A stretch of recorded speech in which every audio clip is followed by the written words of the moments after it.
आप लोग का study with Rita Yadav class में स्वागत है। आज हम लोग गृह विज्ञान विषय के अंतर्गत पाठ 6 जिसका शीर्षक है जल स्रोत तथा उपयोग, इसके बारे में पढ़ेंगे। बच्चों, जल मानव के लिए बहुत जरूरी होता है। वायु के बाद जल के बिना जीवन यापन प्राणी मात्र के लिए बहुत असंभव होता है। प्राणी प्रतिदिन जल पीता है और पृथ्वी का 2/3 भाग जल से घिरा है, जो कि समुद्रों के रूप में विस्तृत है। मानव शरीर के लिए जल बहुत जरूरी होता है और हमारे शरीर के निर्माण के लिए भी जल बहुत महत्वपूर्ण पदार्थ होता है। जल अथवा पानी का जीवन से घनिष्ठ संबंध है। प्राणी जगत तथा वनस्पति जगत के अस्तित्व का आधार जल ही है। जल के अभाव में व्यक्ति केवल कुछ दिन तक ही कठिनता से जीवित रह सकता है। वास्तव में व्यक्ति के स्वस्थ एवं चुस्त रहने के लिए जल बहुत ही जरूरी है। तो आइए बच्चों, हम लोग जान लें कि ये जो जल है इसका हम किन किन चीजों में उपयोग करते हैं। तो पहला है मानव शरीर यानी क मानव शरीर संबंधी उपयोग। अब मनुष्य इसका प्रयोग कहाँ कहाँ करता है। जल पीने के लिए इस्तेमाल किया जाता है और आंतरिक जो शारीरिक प्रक्रियाएं होती हैं उसके लिए जल बहुत जरूरी होता है। शारीरिक तापमान को बनाए रखने के लिए जल बहुत जरूरी है और शरीर में जो रक्त संचार की व्यवस्था होती है इससे ये बनी रहती है। और शारीरिक स्वच्छता में भी इसका इस्तेमाल किया जाता है। चुस्ती फुर्ती के लिए ये जरूरी होता है और घरेलू उपयोग में भी इसे लाते हैं हम। जैसे घरेलू उपयोग में कपड़ा धोने और बर्तन धोने, नहाने धोने, इन सब के काम में आता है। और साथ ही साथ इसका सामुदायिक उपयोग भी होता है। इसके बाद आओ बच्चों, हम लोग जान लें कि जल का संगठन क्या है, जल बना कैसे है। जल हाइड्रोजन और ऑक्सीजन का एक यौगिक होता है। इसमें 2 भाग हाइड्रोजन और 1 भाग ऑक्सीजन होता है, जिसको H2O से हम इसको निरूपित करते हैं और यही शुद्ध जल होता है। प्रकृति में जल 3 निम्नलिखित अवस्थाओं में पाया जाता है। ये ठोस अवस्था में, द्रव अवस्था में और गैस अवस्था में। इसके बाद बच्चों, हम लोग जान लें कि जल प्राप्ति का स्रोत यानी जल हम कहाँ कहाँ से प्राप्त कर सकते हैं, या कि जल कहाँ से प्राप्त होता है। मनुष्य हो अथवा पेड़ पौधे या फिर अन्य प्राणी या कोई जीवधारी, ये सब जल पर ही आधारित होते हैं। प्रकृति ने अपनी इस अमूल्य देन के पृथ्वी पर अनेक स्रोत उपलब्ध कराए हैं और इन साधनों अथवा स्रोतों को निम्नलिखित वर्गों में विभाजित किया गया है, जिसको हम आप लोग को एक एक करके बताएंगे। जिसमें सबसे पहला है समुद्र का जल। बच्चों, जो समुद्र का जल होता है ये पृथ्वी के चारों ओर 2/3 भाग जल समुद्र के रूप में होता है और समुद्र का जल खारा होता है, इसलिए हम इसका उपयोग पीने के लिए नहीं करते हैं। परंतु समुद्र का जो जल होता है वो भाप बनकर बादल के रूप में उड़कर फिर वर्षा के द्वारा जल के रूप में दोबारा पृथ्वी पर आ जाता है। और वर्षा का जो जल होता है वो तालाब, नदियों, झरनों, झीलों, इन सब में जमा हो जाता है। और ये 2 तरीके से जमा होता है। जैसे स्थलीय जल में नदी, तालाब, झील, झरनों में जमा होता है और अंतः स्थलीय जल में ये कुएं तथा स्रोतों में जमा हो जाता है। इसके बाद आता है बच्चों वर्षा का जल। वर्षा का जो जल होता है ये हमारे लिए बहुत ही जरूरी होता है और ये जो वर्षा का जल होता है वो निम्न तरीके से बनता है। जैसे समुद्र की लंबी चौड़ी सतह से सूर्य की गर्मी के द्वारा बहुत सा जल वाष्प बनकर वायुमंडल में मिलता रहता है और बादल बन जाता है और ये बादल पर्वतों से टकराकर जल के रूप में पृथ्वी पर आ जाते हैं और पृथ्वी वर्षा के जल को सोख लेती है तथा नदियों द्वारा यही जल समुद्र में पहुंच जाता है। आजकल वर्षा का जो पानी है वो संचय करने के लिए रेन वाटर हार्वेस्टिंग का भी इस्तेमाल किया जाता है। तो बच्चों, वर्षा के जल की कुछ विशेषताएं भी होती हैं। जैसे जो वर्षा का जल होता है वो शुद्ध तथा उत्तम होता है और निर्मल होता है और मानव के लिए बहुत ज्यादा उपयोगी होता है। इसके बाद आता है बच्चों धरातलीय जल। इसको स्थलीय जल भी कहते हैं। इसमें जो है नदियां, झीलें, सोते, झरने, तालाब, ये सब आते हैं। तो सबसे पहले हम लोग आइए जान लें नदियां। तो ये जो नदियों का जल होता है बच्चों, हमारे देश में नदियां जल प्राप्ति का अच्छा साधन होती हैं, और नदियों को दो साधनों से जल प्राप्त किया जा सकता है, वर्षा का पानी और पहाड़ों से पिघल कर आने वाली बर्फ का पानी। नदियों का जल निश्चित दिशा में एक धारा के रूप में हमेशा बहता रहता है, और भारत में असंख्य लोग अपनी जल की जो आवश्यकताएं होती हैं वो नदियों से ही पूरी करते हैं। और इसी तरह आपने देखा होगा कि बहुत सारे जो नगर और महानगर हैं वो नदियों के किनारे ही बसे हैं, क्योंकि नदियां हमारे लिए बहुत उपयोगी होती हैं, और ये मुख्य रूप से खेतों की सिंचाई की दृष्टि से भी उपयोगी होती हैं। नदियों पर बांध बनाकर ही बिजली का उत्पादन भी किया जाता है। लेकिन आजकल बच्चों ये बड़े दुख की बात है कि नदियों का जल जो है अशुद्ध होता जा रहा है, और इसके जो कारण है वो औद्योगिक कल कारखाने हैं, मृत व्यक्तियों की जो अस्थियां होती हैं पानी में प्रवाहित कर देते हैं, और नदी के किनारे नित्य कर्म करने से भी नदियां प्रदूषित होती जा रही हैं। तो हम सबको संकल्प लेना चाहिए कि नदियों के जल को अशुद्ध होने से बचाना चाहिए।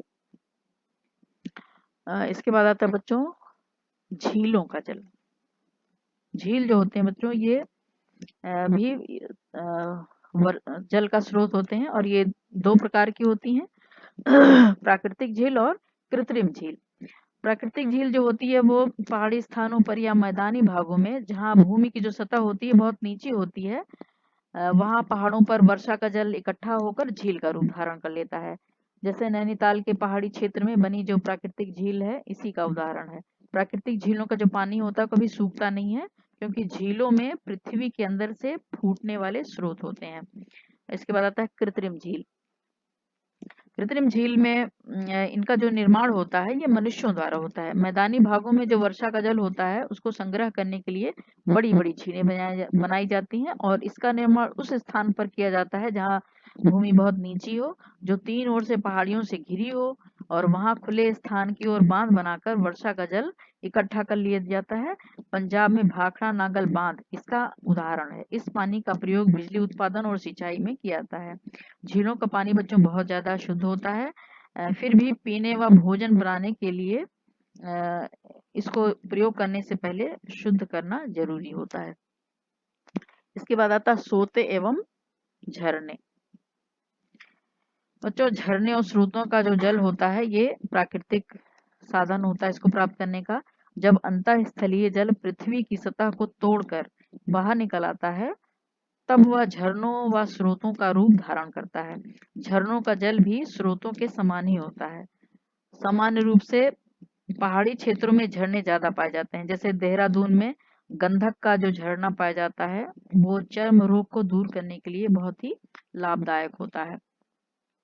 और जो स्रोत होते हैं ये वर्षा का जल पृथ्वी पर कुछ बह जाता है तथा कुछ पृथ्वी सोख लेती है। यह सोखा हुआ पानी भूमि के अप्रवेश स्तर तक पहुंच जाता है और यहीं पर ये एकत्रित होता रहता है। अतः पृथ्वी का जो जल होता है वो दबाव बढ़ने पर पानी पृथ्वी की कोमल सतह ढूंढकर वहीं पर फूट पड़ता है। इस प्रकार पृथ्वी के अंदर से जल के निकल पड़ने को स्रोत कहते हैं। और स्रोत चार प्रकार के होते हैं: धरातल स्रोत, प्रमुख स्रोत, उष्ण स्रोत और गंधक लवणीय स्रोत। और इसके बाद आता है बच्चों तालाब। तालाब जो होता है ये भी एक वर्षा के जल को एकत्र करने का साधन होता है। तालाब को मानव द्वारा बनाया जाता है, और इसमें जब पानी बरसता है तो पानी तालाब में इकट्ठा होता रहता है, जिससे गांव के लोगों को बहुत इससे सहायता मिलती है, और पशु पक्षी को भी इससे बहुत लाभ होता है। जैसे वो इसमें नहाने का काम करते हैं, और पशु जंगली जीव जंतु इसमें आकर अपनी प्यास बुझाते हैं। तो तालाब का होना भी बहुत आवश्यक होता है। इसके बाद आता है बच्चों भूमिगत जल, जिसमें उथले कुएं, गहरे कुएं, आदर्श कुएं, आर्टिजन कुएं और नलकूप आता है। तो सबसे पहले हम लोग उथले कुएं मतलब कुओं के बारे में जान लें, जिसमें है उथला कुआं। बच्चों उथले कुएं जो होते हैं वो पृथ्वी की प्रथम प्रवेश स्तर तक खुदाई करके बनाए गए होते हैं, और इनकी गहराई जो होती है वो 8 से 10 मीटर के लगभग होती है। और इन कुओं का जो जल होता है वो कठोर होता है परंतु पीने में स्वादिष्ट होता है। इनसे पानी निकालने के लिए घिर्री, राहट, ढेकुली आदि साधनों का प्रयोग किया जाता है। और उथले कुएं बनवाते समय इस बात का ध्यान रखना चाहिए कि कुएं के आसपास गंदा नाला या शौचालय ना हो, अन्यथा जो इनका गंदा पानी होता है वो पानी पहुंच जाता है अंदर तक और जल को दूषित कर देता है। इसके बाद आता है बच्चों गहरा कुआं। इस प्रकार के जो कुएं होते हैं इनकी गहराई बहुत ज्यादा होती है। ये समान रूप से 20 और 30 मीटर गहरे होते हैं और कभी-कभी इनकी गहराई 100 मीटर तक भी हो जाती है। तो ऐसे कुएं जो होते हैं इनका जल मीठा होता है क्योंकि पृथ्वी के इस भाग में बहुत ज्यादा लवण नहीं मिला होता है और ये बहुत स्वास्थ्यवर्धक होता है। ये कुएं कभी सूखते नहीं है और हमेशा जल से भरे रहते हैं। रेगिस्तानी और पठारी भागों में ऐसे कुएं ज्यादा पाए जाते हैं। इसके बाद आता है बच्चों आदर्श कुएं। आदर्श कुएं को इस प्रकार बनाया जाता है जिसका जल बाहरी अशुद्धियों से बचा रहे तथा उससे शुद्ध जल प्राप्त होता रहे। आदर्श कुओं की विशेषताएं होती हैं कि ऐसे स्थान पर बनाने चाहिए जहां की भूमि बहुत स्वच्छ हो और शुद्ध हो। कुएं के आसपास 20-30 मीटर तक गंदा नाला, शौच स्थान और कुछ गंदे वाले स्थान नहीं होने चाहिए और कुआं पक्का हो, उसके चारों ओर 1 मीटर ऊंची दीवार हो तो बाहरी गंदगी को अंदर आने से ये रोकती है। और कुएं के ऊपर टीन की छोटी छत बनवानी चाहिए ताकि ऊपर से धूल, मिट्टी, गंदगी, पत्ते वगैरह सब उड़कर ना आने पाए। कुएं की दीवार के चारों ओर काफी ढाल व पक्का चबूतरा बनवाना चाहिए ताकि जो पानी है वो गिर कर नीचे चला जाए। और एक पक्की नाली भी होनी चाहिए और गंदगी आसपास उसके नहीं एकत्रित हो देना चाहिए। कुएं के पास नहाना, धोना, बर्तन मांजना ये सब बिल्कुल नहीं होना चाहिए। और कुएं में घिरी लगी हो तथा उस साफ डोरी व बाल्टी बंधी हो, उसी को कुएं में डालकर पानी निकालना चाहिए। प्रत्येक व्यक्ति को अपने बर्तन कुएं में नहीं डालना चाहिए। और समय समय पर कुएं के अंदर की सफाई करवाकर उसमें लाल दवा या पोटेशियम परमैंगनेट डलवाते रहना चाहिए ताकि इसका जल शुद्ध होता रहे। इसके बाद आता है बच्चों आर्टिजन कुएं। आर्टिजन कुएं को पाताल तोड़ कुआं भी कहते हैं। ये पहाड़ या पठारों को खोद कर बनाया जाता है। इसको बनाने के लिए बारूद या ड्रिल द्वारा चट्टानों को तोड़ा जाता है। इस प्रकार के जो कुएं होते हैं वो फ्रांस तथा ऑस्ट्रेलिया में पाए जाते हैं। भारत में भी कुछ ऐसे कुएं हैं लेकिन इनकी संख्या बहुत कम है। इस कुएं से पानी को प्राप्त करने के लिए चट्टान में छोटा छेद करके हैंड पंप तथा सिंचाई आदि के लिए बड़े छेद करके बिजली की मशीनों का प्रयोग किया जाता है और इस कुएं का जो पानी होता है बहुत ज्यादा शुद्ध होता है। इसके बाद हम लोग लास्ट में आते हैं नलकूप। नलकूप को हैंड पंप भी कहते हैं।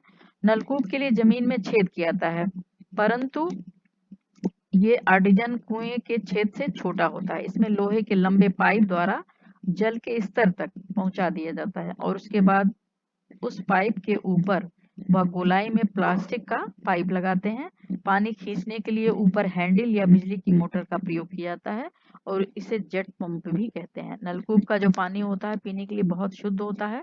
आजकल घरों में इनका ज्यादा उपयोग किया जाता है। तो ये रहा बच्चों आज का चैप्टर।